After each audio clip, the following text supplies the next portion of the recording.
Bismillah. Assalamualaikum warahmatullahi wabarakatuh. Baiklah, pada kesempatan kali ini izinkan saya untuk mempresentasikan atau menyampaikan pembahasan tentang literature review yang mana saya ambil dari beberapa penelitian-penelitian sebelumnya.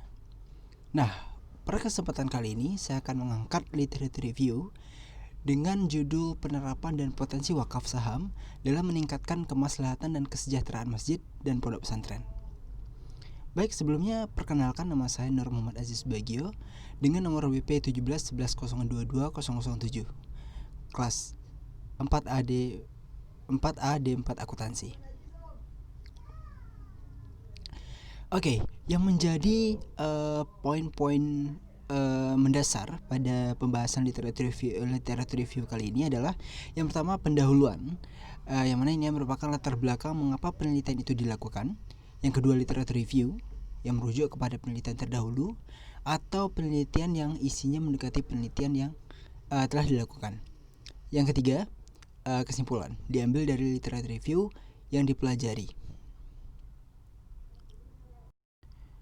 Baik, sekarang kita akan menuju ke pendahuluan. Oke, berbicara tentang perihal dari masa ke masa, kita tidak akan luput dari yang namanya pertumbuhan. Pertumbuhan ini sendiri memiliki arti berkembang atau sama saja dengan mengalami pertumbuhan.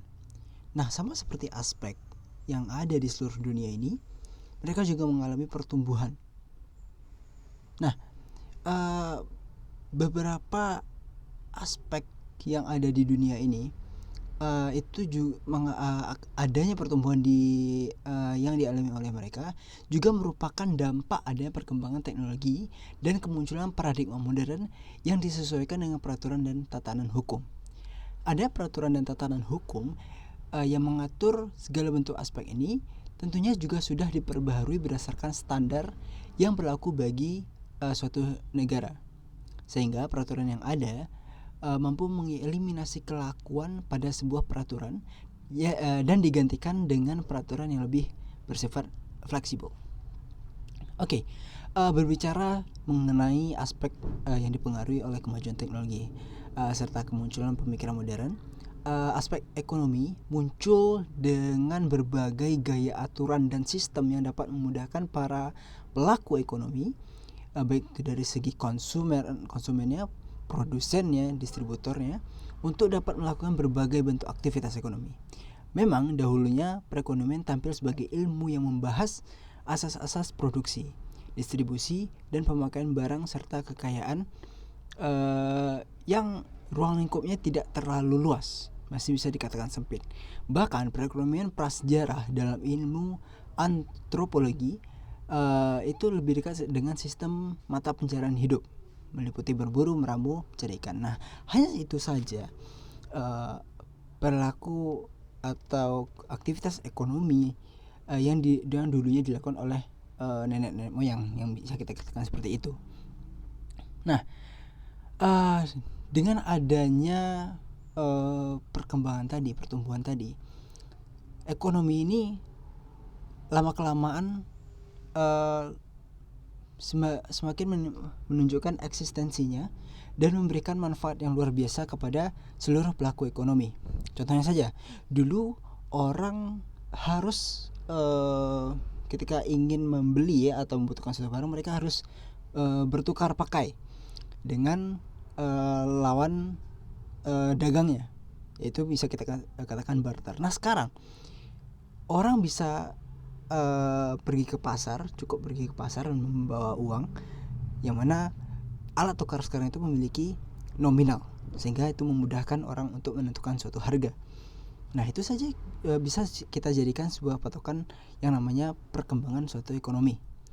Nah, apalagi tempat di mana orang itu melakukan perdagangan. Nah, dulu kan di pasar tradisional, berkembang menjadi supermarket, berkembang lagi menjadi mungkin ada di atas supermarket lagi ya, mall segala macamnya. Nah, sekarang dengan adanya teknologi ini, orang mampu menciptakan jual beli online jual beli apa misalnya yang lainnya, yang lain dari online. Dan bahkan sekarang pasar itu berkembang. Dulunya ada pasar tradisional, pasar modern, dan sekarang ada yang namanya pasar modal. Nah, itu salah satu bentuk ada perkembangan dan pertumbuhan dari perekonomian tadi, yang mana itu dipicu oleh adanya pertumbuhan dari teknologi. Baik, sekarang kita akan membahas mengenai pasar modal. Pasar modal atau capital market merupakan bagian dari institusi-institusi keuangan atau financial institution. Banyak orang mengatakan pasar modal adalah pasarnya para investor. Tidak salah kita mengatakan hal itu, namun ada juga perusahaan-perusahaan atau bisa kita sebut sebagai emiten yang juga berkecimpung di dalam dunia pasar modal. Kita mengetahui bahwa pasar modal pada era sekarang ini banyak digunakan oleh yang saya sebutkan tadi, investor, emiten, dan para orang-orang secara mendunia atau global. Namun tidak bisa kita pungkiri juga bahwa masih ada kalangan-kalangan di antara kita yang tidak mengetahui keberadaan atau eksistensi dari pasar modal itu sendiri. Nah, untuk mendalami kata pasar modal ini, mari kita lihat pertama dari kacamata para ahli dulu. Oke, yang pertama ada Abdul Manan. Abdul Manan mengatakan bahwa pasar modal merupakan pasar yang menyediakan sumber pembelanjaan dengan jangka waktu yang lebih panjang atau yang lama. Yang mana ini diinvestasikan pada barang modal untuk menciptakan dan memperbanyak alat-alat produksi. Dan pada akhirnya akan menciptakan pasar kerja dan meningkatkan kegiatan perekonomian yang sehat. Itu menurut Abdul Manan. Ada menurut Jaloh pada tahun 2009 juga. Beliau mengatakan pasar modal ini bisa dimanfaatkan eksistensinya oleh perusahaan dan pemerintah, karena di dalam pasar modal itu sendiri terdapat berbagai instrumen keuangan yang mampu mendanai proyek-proyek secara jangka panjang atau long term. Nah, kita kembali kepada perkembangan. Dikarenakan ada perkembangan,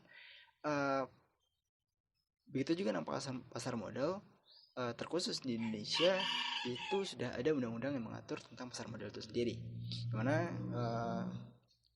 untuk mengambil definisinya sedikit, untuk Undang-Undang Pasar Modal nomor 85 tahun 1995, kegiatan yang bersangkutan dengan penawaran umum dan perdagangan efek, perusahaan publik yang berkaitan dengan efek yang diterbitkan, serta lembaga dan profesi yang berkaitan dengan efek. Nah, itu definisi menurut Undang-Undang Pasar Modal atau UUPM nomor 85 tahun 1995.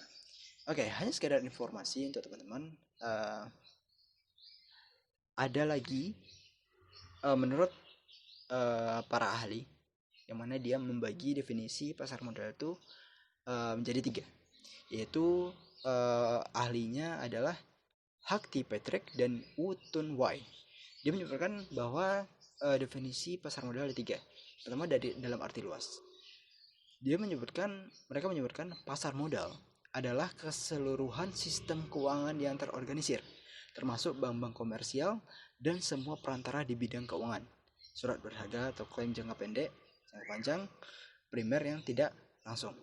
Yang kedua, dalam arti menengah, pasar modal adalah semua pasar yang terorganisir dan lembaga-lembaga yang memperdagangkan warkat-warkat kredit, biasanya berjangka lebih dari 1 tahun, termasuk saham, obligasi, pinjaman berjangka, hipotek tabungan, dan deposit berjangka.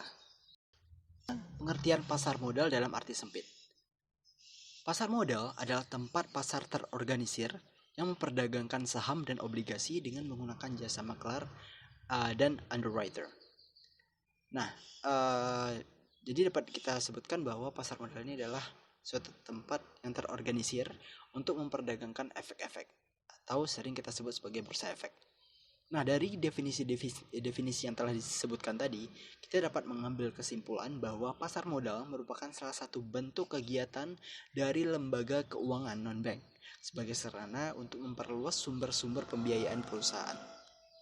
Nah, tentunya aktivitas ini terutama ditujukan bagi perusahaan yang membutuhkan dana dalam jumlah besar dan penggunaannya untuk jangka panjang. Ketika kita melihat pasar modal lebih jauh lagi, uh, pasar modal ini merupakan sebuah lembaga keuangan yang sangat strategis karena di samping penggunaannya sudah mengglobal atau mendunia, pasar modal ini menjalankan dua fungsi, yaitu yang pertama fungsi ekonomis dan fungsi keuangan atau fungsi finansial.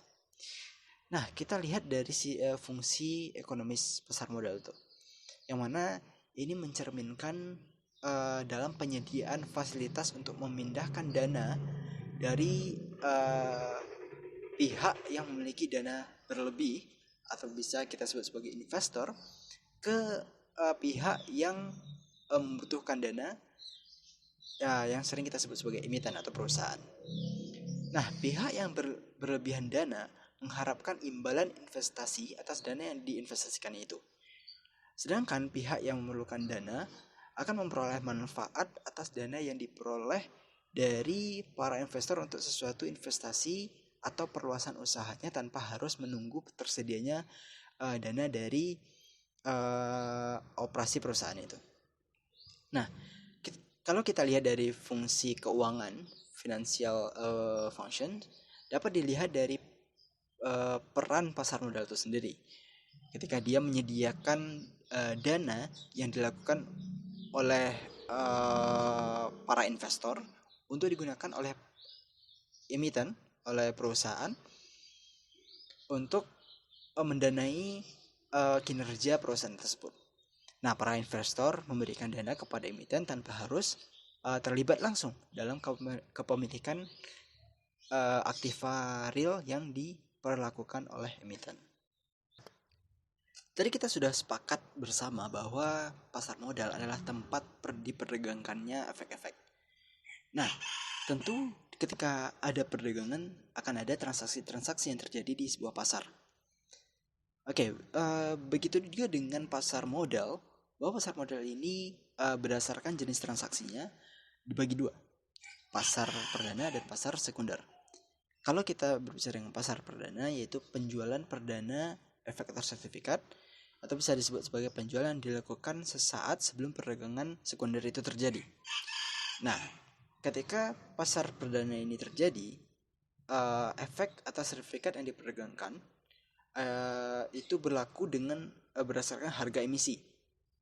Nah, dan bagi perusahaan yang menerbitkan saham ini akan memperoleh dana dengan menjual sekuritas seperti saham dan obligasi.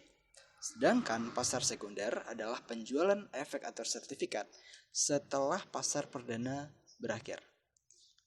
Untuk pasar sekunder itu sendiri, efek yang diperdagangkan itu berdasarkan harga kurs. Tadi kita sudah membahas tentang pasar modal, mulai dari definisi, terus kita sudah melihat sedikit banyak undang-undang yang mengatur tentang pasar modal di Indonesia, kemudian fungsi yang dijalankan oleh pasar modal itu sendiri. Nah, sekarang tidak afdol bagi rasanya ketika kita tidak ingin mengulik sedikit banyaknya histori dari pasar modal itu sendiri, terkhusus yang ada di Indonesia. Oke, awal sejarahnya pasar modal yang ada di Indonesia itu dimulai dari adanya kependudukan kolonial Belanda. Nah, pada saat itu nama dari pasar modal itu tidak Bursa Efek Indonesia, tidak, bukan, melainkan diambil dari bahasa Belanda, yaitu Vereniging for the Effect ten Handel pada tahun 1912. Ini memang namanya agak sulit, cuman nanti teman-teman bisa mencari bagaimana cara pengucapan dan tulisan yang benar. Oke. Tujuan didirikannya tujuan didirikannya pasar modal ini adalah untuk menghimpun dana yang masuk guna menunjang ekspansi atau pelebaran usaha perkebunan milik kolonial Belanda pada saat itu. Nah, berkecamuknya Perang Dunia Kedua uh, membuat kegiatan pasar modal itu sedikit terhenti. Setelah memasuki era kemerdekaan Indonesia ini pada awal era kemerdekaan ya, tepatnya pada tahun 1 September 1951 itu dikeluarkan Undang-Undang Darurat atau UUD ya, kita sebutnya ya. Tapi bukan Undang-Undang Dasar, tapi Undang-Undang Darurat nomor 13 tentang bursa yang kemudian ditetapkan sebagai Undang-Undang Bursa nomor 15 tahun 1952. Nah, sejak dimulainya era Orde Baru, pemerintah mulai secara serius memperhatikan tumbuh kembangnya pasar modal yang ada di Indonesia. Nah, pada tanggal 10 Agustus 1977 dibentuklah Badan Pelaksana Pasar Modal atau PAPEPAM yang pada tahun 1991 berubah menjadi Badan Pengawas Pasar Modal dan saat itu kalau tidak salah saya Badan Pengawas Pasar Modal dan Lembaga Keuangan BAPEPAM dan LK. Di samping itu, perjalanan sejarah pasar modal juga ditandai dengan dilakukannya beberapa kali perombakan peraturan seperti paket Oktober atau Pakto tahun 88 dan paket Desember Pakdes tahun 88. Nah, penelusuran terhadap perjalanan sejarah pasar modal ini dapat menunjukkan betapa strategisnya dan dibutuhkannya keberadaan pasar modal itu di Indonesia. Walaupun mengalami pasang surut yang cukup luar biasa, namun dengan berbagai kebijakan-kebijakan yang dikeluarkan oleh pemerintah, kini pasar modal mampu berdiri di Indonesia dalam rangka mendanai berbagai aktivitas-aktivitas negara. Pasar modal yang ada dulunya hanya dikenal sebagai pasar modal konvensional atau pasar modal yang mencakup secara umum. Namun sekarang seiring adanya paradigma modern atau pemikiran-pemikiran baru, maka lahirlah pasar modal yang khusus untuk menjalankan aktivitas perdagangan efek, akan tetapi lebih mengedepankan konsep syariah, sehingga ini dinamakan pasar modal syariah. Lahirnya pasar modal syariah pada saat sekarang ini dikarenakan dulunya masih adanya perspektif dari masyarakat yang menganggap bahwa pasar modal itu tidak mampu mengikuti tumbuh kembangnya gaya hidup halal atau gaya hidup Islami seperti sekarang ini, sehingga ini membuat atau memicu para cendekiawan Islam dan para pakar ekonomi untuk membuat standar-standar ekonomi yang berbasis syariah, tentunya berdasarkan tuntunan Al-Quran dan Sunnah, sehingga hal inilah yang membuat lahirnya pasar modal syariah, salah satunya pasar modal syariah yang berkembang di Indonesia. Di Indonesia, sejarah pasar modal syariah dirintis oleh Profesor Iwan P. Ponczowidodo setelah Undang-Undang Pasar Modal UPM nomor 8 tahun 1995 disahkan tepatnya di akhir tahun 1995. Kemudian diawali dengan terbitnya reksa dana syariah yang dikeluarkan oleh PT Dana Reksa Investment Management pada tahun 1997. 3 tahun berselang setelah peluncuran itu, Bursa Efek Indonesia atau BI menjalin kerjasama dengan PT Dana Reksa Investment Management yang sebelum telah meluncurkan Dana Reksa Dana Syariah, sehingga dengan adanya kerjasama ini mampu melahirkan Jakarta Islamic Index atau JII pada tanggal 3 Juli tahun 2000. Nah, peluncuran JII ini bertujuan untuk membimbing para investor yang ingin menyalurkan dananya secara syariah. Nah, dengan adanya indeks JII ini, maka para pemodal telah disediakan saham-saham yang dijadikan sarana berinvestasi dengan berpegang kepada prinsip syariah. Di samping itu, sebagaimana Jakarta Islamic Index telah juga melibatkan 30 saham terpilih, hal ini tidak lain dan tidak bukan juga sebagai tolak ukur atau benchmark kinerja investasi saham yang berbasis syariah dan untuk meningkatkan kepercayaan para investor untuk mengembangkan investasi dalam equity secara syariah. Ya, sekarang kita akan membahas tentang saham. Dalam dunia pasar modal, instrumen yang akan dijumpai pada awalnya salah satunya adalah saham. Karena saham merupakan instrumen yang paling umum untuk diperbincangkan di kalangan investor di pasar modal.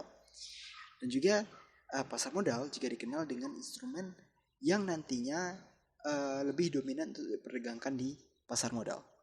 Nah, untuk mengetahui lebih jelas apa itu saham, mari kita lihat definisinya.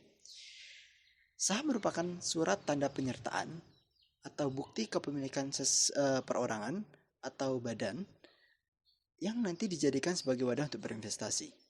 Nah, adapun arti lain dari kata saham ini adalah surat kepemilikan bagian modal yang terdapat pada sebuah perusahaan. Nah, adapun para ahli yang berpendapat tentang pengertian saham ini seperti Muhammad Irsan Nasiruddin dan kawan-kawan, tepatnya pada tahun 2015, dia berpendapat bahwa saham merupakan instrumen penyertaan modal seseorang atau lembaga dalam suatu perusahaan. Nah, modal ini yang nantinya terbagi atas 3 tingkatan. Yang pertama, modal dasar, modal ditempatkan, modal disetor. Saham ini nantinya dikeluarkan dalam rangka pendirian perusahaan, ataupun dalam rangka pemenuhan modal dasar, ataupun dalam peningkatan modal dasar yang tadinya sudah ada. Untuk wujud saham itu sendiri merupakan selembar kertas yang menerangkan kepemilikan atas sebuah perusahaan.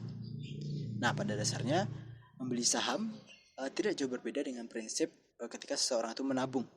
Namun, bagi seorang investor, menabung tidaklah di celengan biasa atau bahkan di bank, melainkan menginvestasikan atau memberikan dananya kepada perusahaan atau emiten yang dianggapnya nanti menghasilkan profit.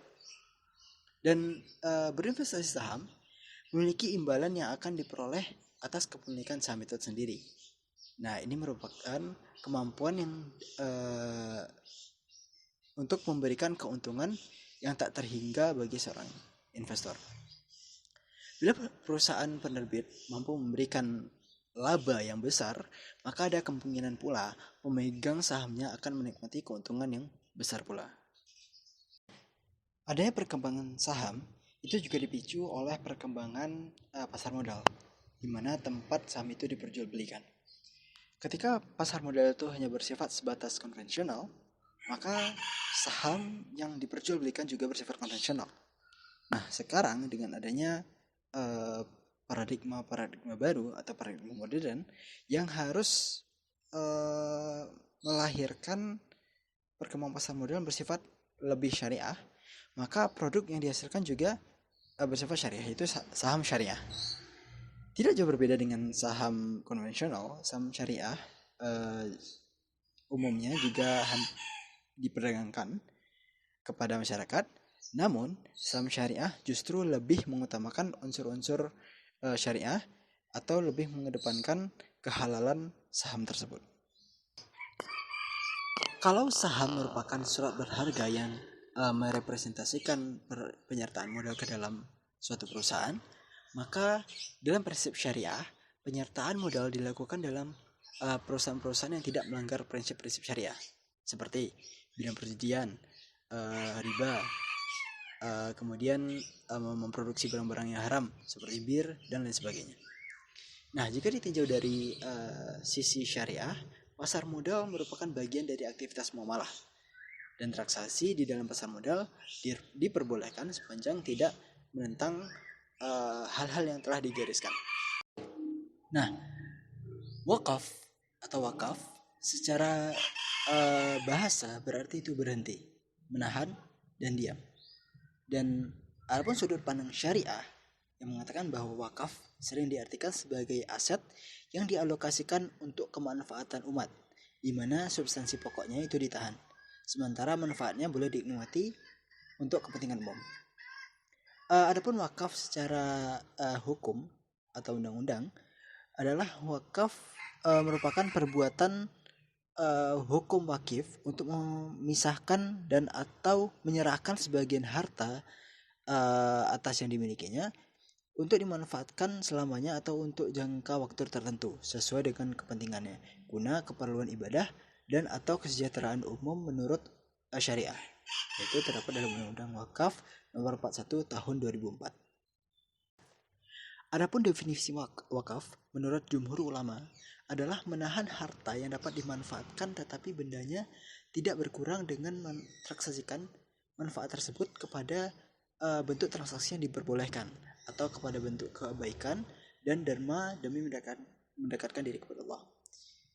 Dengan transaksi ini, benda tersebut telah dikeluarkan dari kepemilikan si wakif sehingga benda yang tadinya itu menjadi milik Allah SWT. Sedikit mengulik tentang sejarah perkembangan wakaf di Indonesia. Di Indonesia telah dikenal atas wakaf dan dilaksanakan oleh umat Islam sejak agama Islam itu masuk ke Indonesia. Pada tahun 1922 telah terdapat wakaf di seluruh Nusantara, mulai dari Aceh, Jambi, Palembang, Bengkulu, Jawa Tengah, Jawa Barat, dan daerah-daerah lainnya di Nusantara. Nah, adapun benda yang diwakafkan pada saat itu ada yang berbentuk benda tidak bergerak seperti sawah, tanah kering, masjid, langgar, kebun, dan lain sebagainya. Nah, aset wakaf di Indonesia itu lebih banyak berbentuk tanah dan biasanya dipakai untuk kuburan, tanah kuburan, terus ada yang dipakai untuk masjid dan ada yang pakai untuk madrasah atau pesantren, dan sangat sedikit sekali yang didayagunakan secara produktif. Nah, pengelolaan wakaf di Indonesia mengalami masa yang cukup panjang. Itu terdapat 3 periode untuk pengelolaan wakaf di Indonesia. Pertama, yaitu periode tradisional. Wakaf masih ditempatkan sebagai ajaran murni yang dimasukkan dalam kategori ibadah mahdhah, di mana hampir semua benda-benda wakaf diperuntukkan untuk kepentingan pembangunan fisik seperti masjid, musola, pesantren, kuburan, madrasah dan lain sebagainya. Sehingga keberadaan wakaf pada saat itu belum memberikan kontribusi sosial yang lebih luas karena hanya untuk kepentingan bersifat konsumtif. Nah, yang kedua, ada yang namanya periode semi profesional. Pengelolaan wakaf yang kondisinya cukup relatif sama dengan periode tradisional. Namun pada masa ini sudah mulai dikembangkan pola pemberdayaan wakaf. Meskipun belum maksimal, ya, karena adanya berbagai hambatan yang ada pada saat itu. Sebagai contoh, ada pembangunan masjid-masjid yang letaknya strategis dengan menambahkan bangunan gedung untuk pertemuan, pernikahan, dan acara lain seperti Masjid Sunda Kelapa dan Pondok Indah di Jakarta. Oke, yang ketiga ada periode profesional.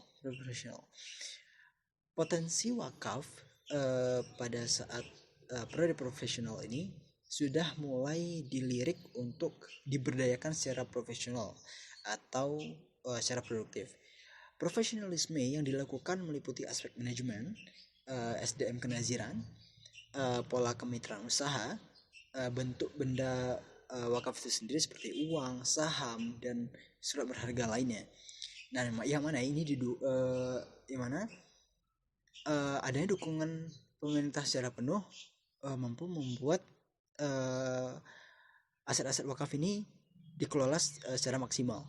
Nah, salah satunya ada dikarenakan perkembangan pengelolaan wakaf di periode profesional ini, lahirnya Undang-Undang Wakaf Nomor 41 Tahun 2004 tentang wakaf dan Fatwa Majelis Ulama Indonesia tahun 2002 tentang legalitas kebolehan wakaf uang. Berbicara masalah dasar hukum wakaf, bahwa ada beberapa jumhur ulama yang mengatakan bahwa hukum dasarnya adalah sunnah.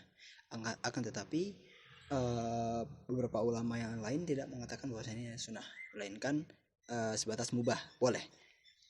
Nah, secara khusus memang tidak ditemukan di dalam Al-Quran ataupun hadis yang secara tegas atau jelas menyebutkan dasar hukum wakaf ini.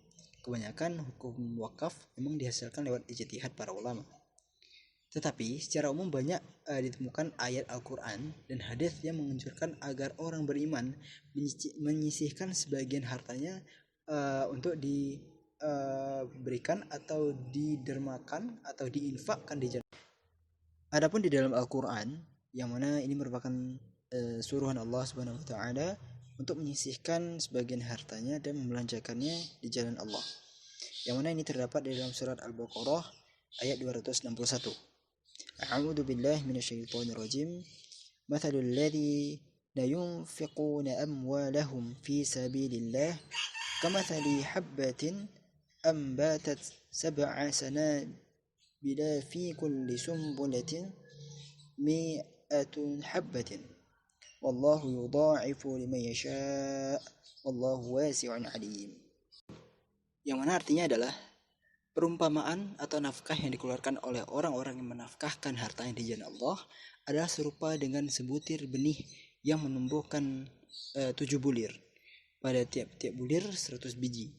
Allah melipat gandakan atau ganjaran bagi siapa yang Dia kehendaki, dan Allah Maha Luas karunia-Nya lagi Maha mengetahui.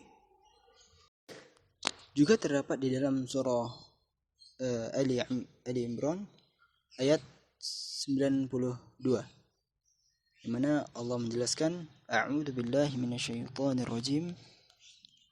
Lan tanalul birra hatta tunfiqu mimma tuhibbun wa ma tunfiqu min syai'in fa innallaha bihi 'alim.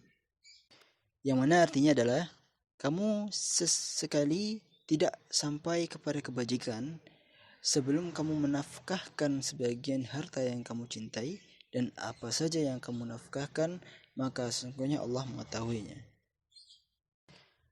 Ayat-ayat di atas menganjurkan kepada orang mukmin untuk menyisihkan sebagian harta yang Allah berikan untuk diberikan kepada orang-orang yang berhak menerimanya.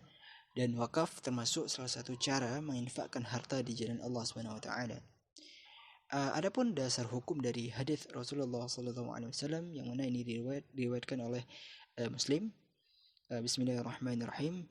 An Abi Hurairah radhiyallahu anhu anna Rasulullah sallallahu alaihi wasallam qala idza mata ibnu adam khata'a amaluhu illa min thalathatin sadaqatin jariyah aw ilmun yuntafa'u bih aw waladin salihin yad'u lah.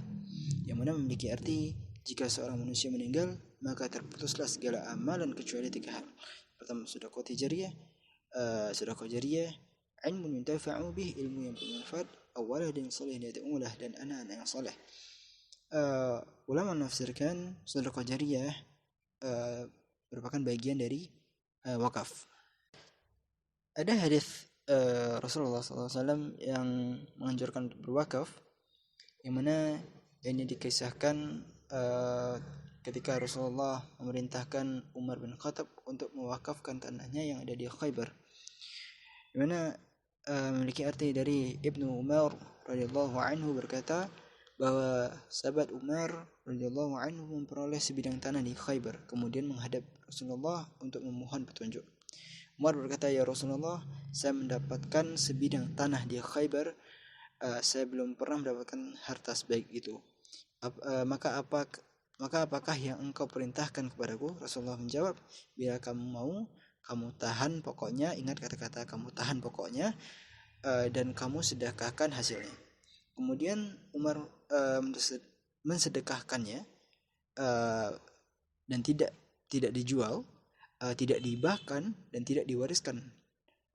Kata Ibnu Umar menyedekahkannya kepada orang-orang fakir, kaum kerabat, budak belian, sabilillah, Ibnu Sabil, dan tamu, dan tidak dilarang bagi yang mengurusnya untuk makan dari hasil dengan cara yang baik atau sepantasnya, atau makan dengan tidak bermaksud menumpuk harta.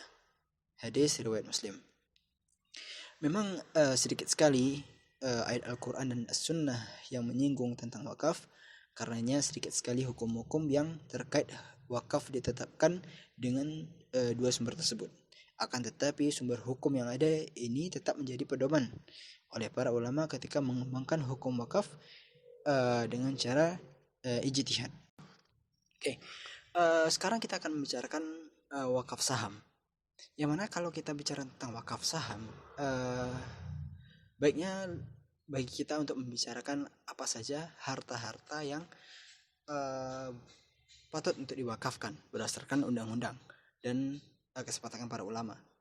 Nah, jika kita lihat dari sebelum perkembangan, maka banyak sekali yang mengatakan bahwa harta wakaf hanya sekedar harta yang tidak bisa bergerak atau harta yang tidak bersifat produktif. Nah, justru dengan adanya perkembangan dan ada pemikiran atau ijtihad para ulama, maka harta wakaf sekarang mampu digolongkan menjadi harta yang tidak dapat bergerak dan harta yang dapat bergerak atau harta produktif. Baik, sekarang kita akan membahas literature review. Untuk literature review kali ini, saya mengambil beberapa jurnal di mana ini saya lakukan untuk mencari penelitian yang hampir sama, yang mendekati, sehingga saya bisa berpedoman dengan penelitian-penelitian yang dilakukan oleh peneliti sebelumnya. Oke, untuk penelitian yang pertama itu dilakukan oleh Abdul Hakim pada tahun 2010 dengan judul Manajemen Harta Wakaf Produktif dan Investasi dalam Sistem Ekonomi Syariah. Penelitian yang beliau lakukan menggunakan metode kualitatif, di mana beliau sudah banyak membaca berbagai referensi lain terkait manajemen harta wakaf produktif dan investasi dalam ekonomi syariah. Nah, untuk hasil dari penelitian yang beliau lakukan adalah beliau mengatakan bahwa wakaf adalah instrumen yang perlu dihormati serta dijaga, dilindungi dengan menggunakan undang-undang yang tegas, karena wakaf adalah hal yang berhubungan dengan ibadah yang mampu membantu kegiatan masyarakat sebagai bentuk kepedulian antar sesama. Nah, wakaf juga menjadi solusi bagi pengembangan harta produktif di tengah-tengah masyarakat dan tentunya menjadi solusi atas kerakusan yang berasal dari dalam diri serta menjaga kesewenang-wenangan dari aparatur negara yang tidak bertanggung jawab. Untuk jurnal selanjutnya, penulis mengambil jurnal milik Muhammad Maksum, yang mana beliau melakukan penelitian ini pada tahun 2010 dengan judul Manajemen Investasi Wakaf Uang. Penulis mengambil penelitian ini sebagai referensi terdekat karena pada dasarnya wakaf saham memiliki kesamaan dengan wakaf uang. Hanya saja uang yang berwujud tadinya dibelanjakan oleh investor kepada saham perusahaan yang diinginkan. Tapi saham tetaplah memiliki nilai nominal sebesar uang yang ingin diwakafkan tadi. Yang menjadi referensi penelitian terdekat selanjutnya adalah penelitian yang berjudul Wakaf Saham dalam Perspektif Hukum Islam. Penelitian dilakukan pada tahun 2015, yang mana penulisnya adalah Siti Hana. Yang penjabaran yang beliau berikan terkait wakaf saham berdasarkan perspektif Islam ini cukup mendetail dengan menggunakan sejarah perkembangan wakaf hingga wakaf saham yang dilihat dari kacamata Islam. Jenis pendekatan dilakukan pada penelitian adalah pendekatan kualitatif yang masih merujuk pada sumber penelitian sebelumnya atau berbagai buku dan jurnal. Beliau menyimpulkan bahwa yang pertama, Al-Quran dan Sunnah tidak menjelaskan secara tegas tentang hukum wakaf. Hukum wakaf lahir dengan adanya ijtihad ulama dan juga hasil perkembangan teknologi dan zaman yang juga membawa Islam ke era modern. Kedua, secara konvensional, wakaf hanya terpaku pada objek wakaf, tidak bergerak. Namun pada dasarnya, namun berdasarkan asas manfaat yang ingin disebarkan lewat wakaf ini, banyak objek wakaf yang terlahir seperti saham, wakaf jasa, wakaf ilmu. Dan untuk penelitian selanjutnya adalah penelitian milik Muhammad Ais pada tahun 2016 dengan judul Istibdai Wakaf Saham pada Tabung Wakaf Indonesia, legalitas dan dampaknya. Jadi di sini beliau lebih menekankan terhadap nazir dari wakaf yang ada di Indonesia. Beliau mengatakan bahwa pemahaman nazir dituntut untuk memiliki kebijakan sehingga menimbulkan kemaslahatan di tengah umat. Dalam menjaga stabilitas nilai harga saham dapat dijadikan rujukan bagi nazir wakaf saham. Untuk penelitian selanjutnya adalah penelitian milik G. Hafita dan G. Hakim, yang mana mereka melakukan penelitian pada tahun 2017 dengan judul Wakaf Saham ditinjau dari hukum Islam dan peraturan perundang-undangan setelah berlakunya Undang-Undang Nomor 41 Tahun 2004 tentang wakaf. Nah, memang sebagaimana kita ketahui ada pertentangan di antara beberapa ulama bahwa wakaf saham itu tidak boleh dilakukan. Ada juga yang mengatakan wakaf saham boleh dilakukan dikarenakan melihat dari sisi kemanfaatannya. Nah, di sini beliau mengatakan bahwa wakaf saham diperbolehkan karena saham memiliki kekekalan manfaat, yaitu berupa dividen yang terus-menerus dapat dipetik, sehingga mampu membantu masyarakat menjadi lebih sejahtera. Wakaf termasuk ke dalam salah satu bentuk benda bergerak berdasarkan undang-undang yang berlaku, sehingga saham dapat dikategorikan sebagai objek wakaf. Rujukan penulis pada penelitian kali ini adalah milik Girindra Megapaksi, Asfi Manzilati, dan Marlina Ekawati, yang mana mereka melakukan penelitian ini pada tahun 2018. Penelitian ini berjudul Kajian Hukum dan Implementasi Wakaf Harta Bergerak di Indonesia, Wakaf Uang dan Saham. Nah, adapun hasil dari penelitian ini adalah bahwa uang dan saham dapat diwakafkan. Mayoritas ulama sudah menyepakati berlakunya dua benda tersebut sebagai objek wakaf yang baru. Secara prinsip wakaf uang dan saham hampir sama, tidak ada bedanya, yaitu mengumpulkan dana untuk kemudian dikonversikan ke dalam bentuk aset tetap dan diinvestasikan ke dalam instrumen keuangan. Masih pada tahun 2018, kali ini penulis ingin mengambil penelitian milik Muhammad Lutfi Khalid Al-Hakim dengan judul Wakaf Manfaat Saham Syariah untuk Kemaslahatan. Berdasarkan apa yang beliau tuliskan, bahwa wakaf memiliki peranan penting bagi masyarakat, dengan adanya teknologi banyak di antaranya jenis wakaf produktif yang ditawarkan saat ini. Namun meskipun teknologi juga turut berkembang mendampingi bentuk aplikasi wakaf modern di tengah masyarakat, justru ini harus didukung perkembangannya.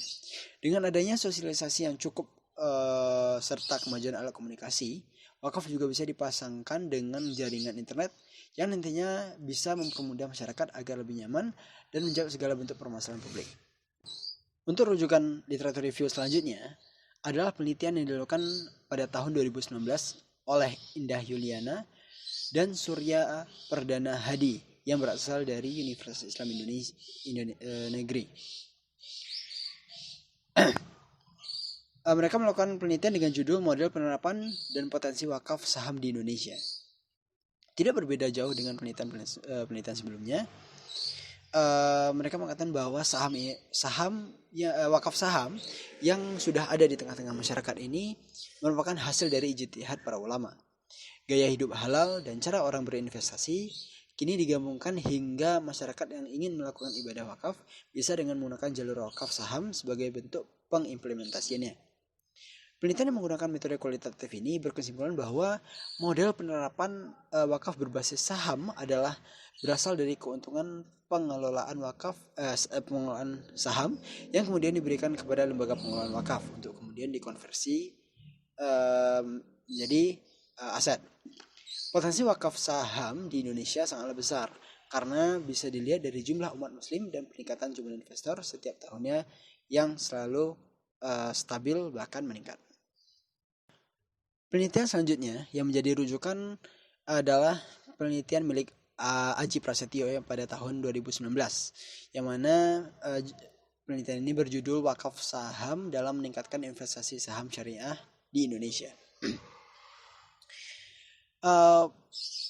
Metode yang digunakan pada penelitian beliau adalah metode kualitatif yang tidak menggunakan hitung-hitungan untuk mendapatkan hasil penelitian. Dalam jurnal yang beliau tulis, banyak sekali membahas tentang perkembangan saham syariah di Bursa Efek Indonesia, hingga wakaf saham menjadi topik penelitian. Hasil dari penelitian ini adalah saham syariah yang merupakan sebuah fasilitas bagi investor yang ingin menginvestasikan dananya ke dunia pasar modal dengan mengedepankan prinsip syariah.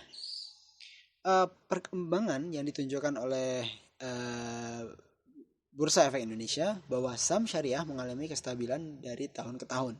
Ini membuktikan bahwa saham syariah semakin diminati oleh para pemburu saham. Sehingga ini juga akan meningkatkan jumlah investor yang ingin mewakafkan sahamnya secara mudah. Untuk penelitian selanjutnya, kita beranjak ke tahun 2020, yang mana peneliti dari jurnal ini adalah Septi Purwaningsih dan Dewi Susilowati, dengan judul Peran Wakaf dalam Meningkatkan Pemberdayaan Ekonomi Umat. Pada hasil dari penelitian ini adalah wakaf merupakan salah satu alternatif dalam penentasan kemiskinan. Dengan adanya wakaf produktif, maka mampu menghasilkan profit yang bisa membantu mensejahterakan masyarakat. Oke, jurnal yang diambil berikutnya adalah jurnal pada tahun 2020 oleh Anwar Sahal, Nurul Huda, dan Ani Setyaningrum. Jurnal ini berjudul Analisis Faktor-Faktor yang Mempengaruhi Masyarakat Muslim untuk Melakukan Wakaf Saham. Nah, pada penelitian kali ini memang lebih mengedepankan perilaku. Nah, yang mana ini dapat kita lihat pada hasil penelitian ini. Dia mengatakan bahwa religiusitas merupakan cerminan sejauh mana seorang individu berkomitmen untuk agama yang diakui beserta ajarannya. Ini menunjukkan bahwa sebagai salah satu faktor untuk melakukan wakaf saham. Jurnal berikutnya adalah jurnal berjudul Konstruksi Pengembangan Wakaf Saham dalam rangka mengoptimalkan potensi wakaf produktif di Indonesia. Yang mana penelitian kali ini dilakukan oleh Lokot Zain Nasution dan Diba Anggraini Aris. Penelitian yang dilakukan pada tahun 2020 ini menghasilkan bahwa pengetahuan masyarakat masih sangat sempit mengenai wakaf produktif di Indonesia. Yang kedua, posisi wakaf saham dalam konstelasi ekosistem keuangan syariah masih melemah. Adapun yang mencolok dari penelitian ini adalah adanya perlambatan pertumbuhan atas wakaf saham, yang mana ini disebabkan oleh rendahnya literasi, edukasi, serta tata kelola dan penguatan kelembagaan yang mencakup beragam pemangku kepentingan, terutama pemerintah, swasta, dan otoritas terkait wakaf saham. Penelitian yang terakhir yang saya jadikan referensi adalah wakaf saham sebagai alternatif wakaf produktif pada perkembangan ekonomi syariah di Indonesia, yang mana ini dilakukan oleh Dini Selasi dan Muzayyanah pada tahun 2020. Untuk hasil dari penelitian ini adalah wakaf produktif dapat digunakan untuk mensejahterakan umat. Contohnya wakaf saham dengan objek wakaf berupa lembaran saham. Wakifnya adalah para investor, sedangkan yang berperan sebagai nazir adalah BWI atau Badan Wakaf Indonesia atau dompet duafa. Untuk poin pembahasan yang terakhir adalah tentang kesimpulan. Ada beberapa kesimpulan yang dapat penulis ambil dari beberapa literatif review yang dipelajari. Yang pertama adalah wakaf merupakan instrumen atau alat untuk membantu mensejahterakan umat. Dengan adanya pengelolaan wakaf yang handal dapat mengentas kemiskinan di masyarakat. Wakaf juga merupakan sarana ibadah yang memiliki value atau nilai sosial ekonomi. Dengan biaya wakaf bisa menimbulkan rasa saling mengasihi dan menyayangi sesama manusia yang semata-mata mengharapkan ridho Allah. Yang kedua, perkembangan wakaf ada dikarenakan ijtihad ulama dan perkembangan teknologi yang memicu pengelolaan dan pengimplementasian wakaf yang berkembang. Salah satu contoh adanya perkembangan wakaf adalah wakaf uang dan wakaf produktif atau wakaf saham yang dinilai memiliki keuntungan lebih baik daripada wakaf harta tidak bergerak. Selain mengedepankan unsur ibadah, namun selayaknya benda yang sudah diberikan lebih baik ketika barang tersebut masih bisa menghasilkan profit atau keuntungan yang digunakan untuk membantu masyarakat lainnya yang membutuhkan. Selanjutnya ada perkembangan pasar hingga melahirkan pasar modal. Juga membuat wakaf kini berlaku untuk pasar modal dengan wakif para investor dan objek wakaf lembaran saham. Kemudian pendapat berbagai ulama menimbulkan kontroversi bahwa saham yang diperdagangkan tidaklah jelas. Namun, berdasarkan kesepakatan jumhur ulama, saham yang diperbolehkan adalah saham biasa, bukan saham preferen, karena saham preferen memiliki keuntungan yang tetap yang dapat dikategorikan sebagai riba. Yang selanjutnya adalah wakaf yang mempengaruhi masyarakat untuk mewakafkan hartanya ya, baik itu dengan menggunakan uang, saham, dan benda yang tidak bergerak seperti tanah, gedung, dan lainnya. Timbul karena adanya kesadaran dan kecintaan mereka terhadap agama mereka. Seperti yang telah disampaikan di penelitian sebelumnya, religiusitas merupakan cerminan sejauh mana seorang individu berkomitmen untuk agama yang dia akui beserta ajarannya. Yang kelima, hadirnya wakaf produktif atau wakaf saham dapat membantu mensejahterakan kehidupan umat muslim. Begitu juga dengan lingkungan masjid yang tidak sebagian besar orang mampu dan adanya anak yatim yang patut dikasihi dan diperhatikan. Tidak beda dengan lingkungan pondok pesantren yang membutuhkan dana wakaf untuk melakukan pembangunan dan juga menghidupi santri yang ada di lingkungan pesantren. Baik, mungkin sekian yang dapat saya sampaikan terkait dengan wakaf saham ini. Mudah-mudahan bermanfaat bagi kita semua, dan saya mohon maaf apabila ada kesalahan dan kejanggalan. Saya akhiri, assalamualaikum warahmatullahi wabarakatuh.